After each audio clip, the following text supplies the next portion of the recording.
Hello everyone, this is Ronnie, and in this video we're going to talk about sugar.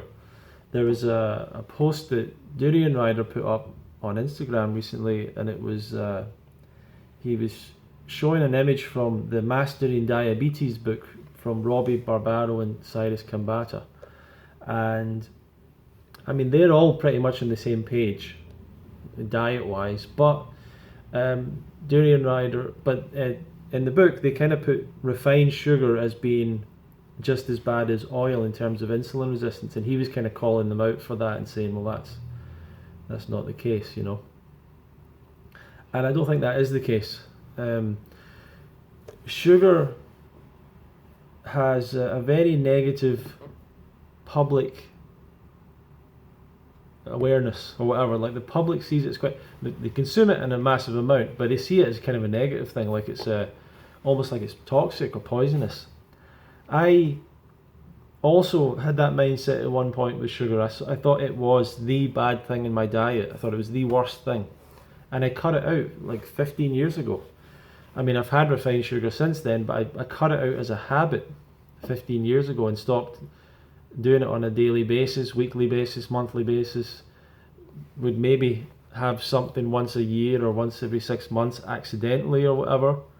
And yeah, probably had things like if you have fast food or something, it's probably got sugar added to it. So there's times like that where I had things that had sugar added to it, like savoury recipes.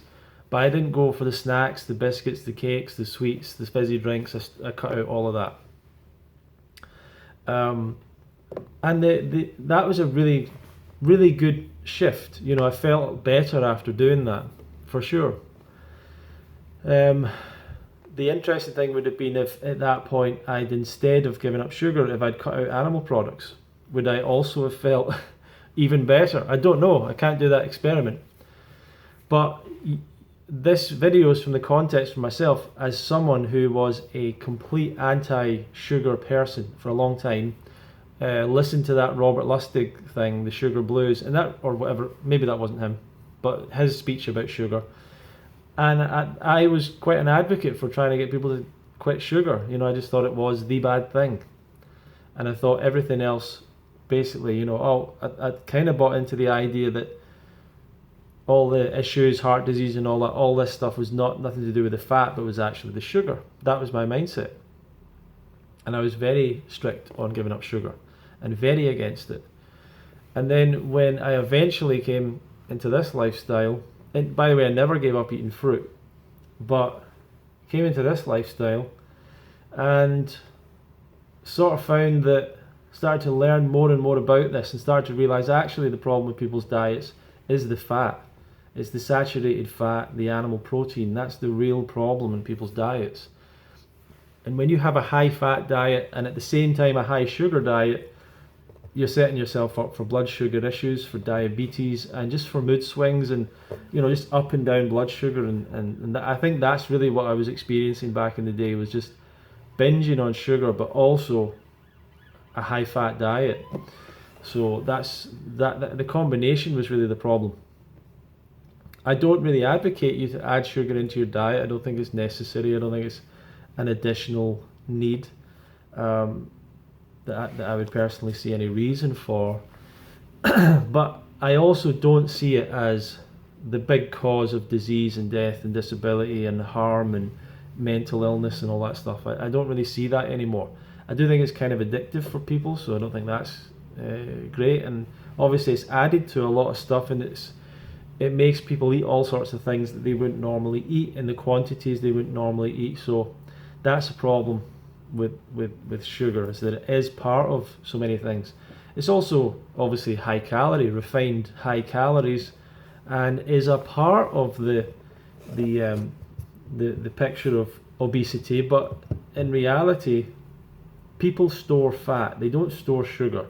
So if you are eating a lot of sugar and you're getting fat, you're also eating a lot of fat, and that's just the way it is. So does sugar lead to disease? As far as I've seen, as far as I've researched, and if you want to do the research, you can do it quite easily. Sugar isn't connected to any disease in particular. The issue with sugar is more to do with its connection with obesity. The fact that it's part of the picture of people overeating in general. That's kind of the problem with it more than anything else. It is connected with tooth decay as well, so that is definitely something to give up to give up sweets and sticky, sugary things if you're getting a lot of teeth issues, and that includes dried fruit. But no, it's not connected with diabetes. It's not connected with heart disease. It's not connected with cancer. Then this is a big one as well, that people go, sugar feeds cancer. Okay. Sugar feeds your immune system as well. Sugar feeds, like you can't take away one and not take away the other.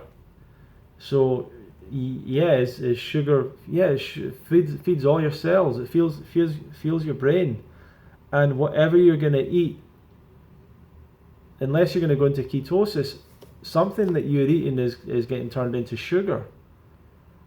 It doesn't matter what it is, something you're eating. So it worries me when anyone vegan, raw vegan, comes out with statements or ideas where they say they don't want to eat too much sugar. That's too sugary. This that fruit's too high in sugar. That's a bad sign. That's a red flag. And if you combine that with them saying something like healthy fats, make sure you get your healthy fats, that's a problem. That's a real problem. That's someone who is going down the wrong path diet-wise, and who's going to start to increase the amount of fatty, savoury salads they're going to have or whatever, and reduce fruit. Why? Because of their concerns to do with weight loss a lot of the time, because they think sugars are going to lead to weight gain. Sugar's bad. Sugar's too high in calories. That's a worry. That's a real worry. And the real truth about fruit, sugary fruit at least, is you can have unlimited quantities and there's no negative side effect. The problem with sugar comes when it's combined with high levels of fat. That's what leads to a lot of the problems in society. Obesity is to do with the combination, because a lot of the carbohydrate that people eat is sugar in our society. It's way too much. Like, people should be eating whole foods, not refined foods. But people have a huge amount of their calories from sugar and oil, two completely refined foods. That's what leads to obesity.